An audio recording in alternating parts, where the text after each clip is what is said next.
Hi guys!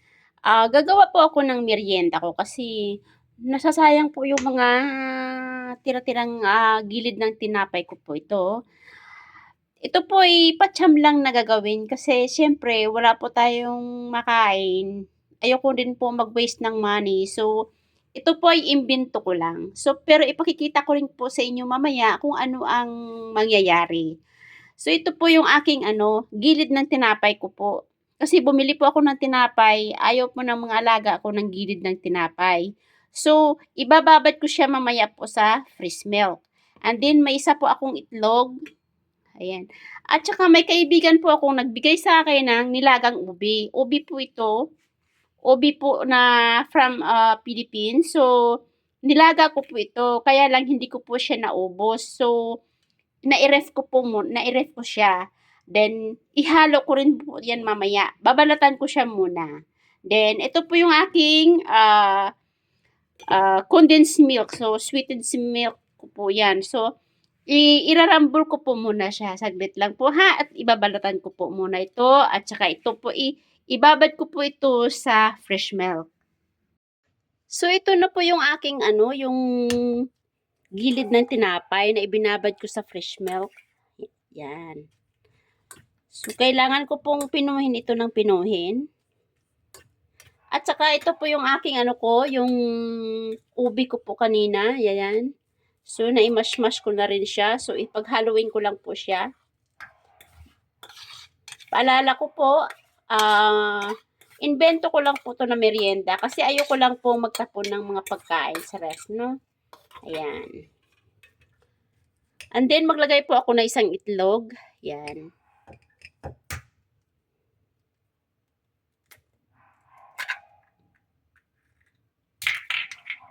At paghalo-haluin ko na rin po. At ayan na po, medyo pinong-pino siya. Pero mas maganda po talaga pag pinong-pino. Ako lang po naman ang kakain eh. So, lalagyan ko siya ng ng kondensada po, ng sweet milk. Ito po. Nasa sa inyo po kung gaano katamis. Kasi ako po is, syempre, sa edad po natin ngayon, nag-iingat tayo sa masyadong matamis. So, ito lang po yung aking ilalagay. Control lang po kung gaano katamis ang ating ilalagay. Sa ulit po, ito po ay imbento ko lang. Kasi kahit po anong root crops po na ginagawa kong sabaw, ako po ay hindi ko tinatapon. Bukod tangi pong inaano ko siya, nire-recycle para kainin po, pang lagay sa tiyan. Kasi sayang din po eh. Dahil sa mahal pong bilihin, kailangan po nating magtipid. So, kisa naman bibili ka ng tinapay na galing din sa ating sweldo. So, kasi po, dito po sa Hong Kong, maraming itinatapon, lalo na po pag nasasabaw, yung mga pork, yung mga ganyan. Pero ako po kasi, mahilig ako sa mga ganito na recycle na ginagawa para pang merienda po. Kaya, ito po yung aking inimbento lang ha.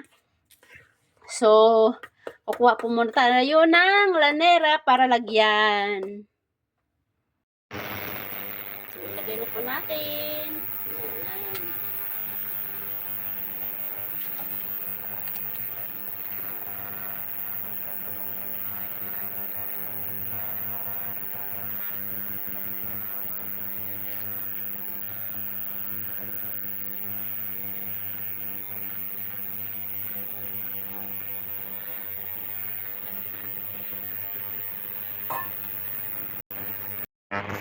Ayan po, kulo na aking tubig. So, ibuksan po muna natin para hindi siya gaanong mainit.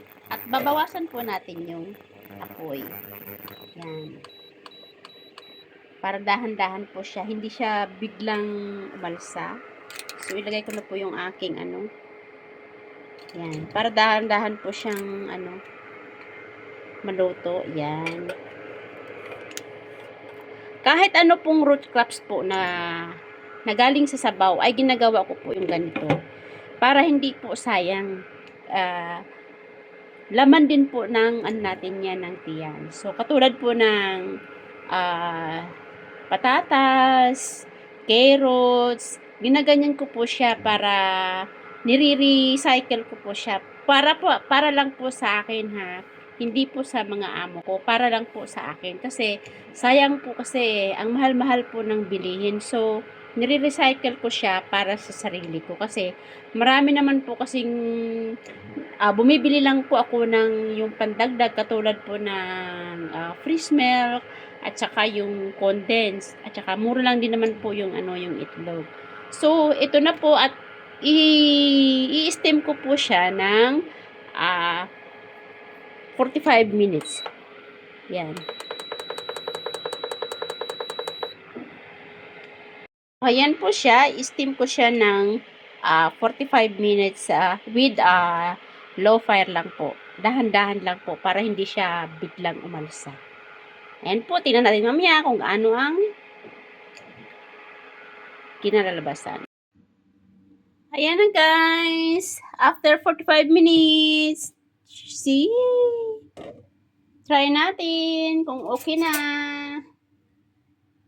Wow, super lambot. So, palamigin po muna natin. Ayan na siya guys. Palamigin po muna natin para maganda po ang texture niya. So, ayan na po. Kaya po, pwede po natin lahat ng mga root crops po, pwede natin gawing pang merienda. Halo-haloin lang po natin. Basta ang pinaka-importante po is may pampalaman po tayo sa tiyan. So, don't waste your leftover inside your fridge.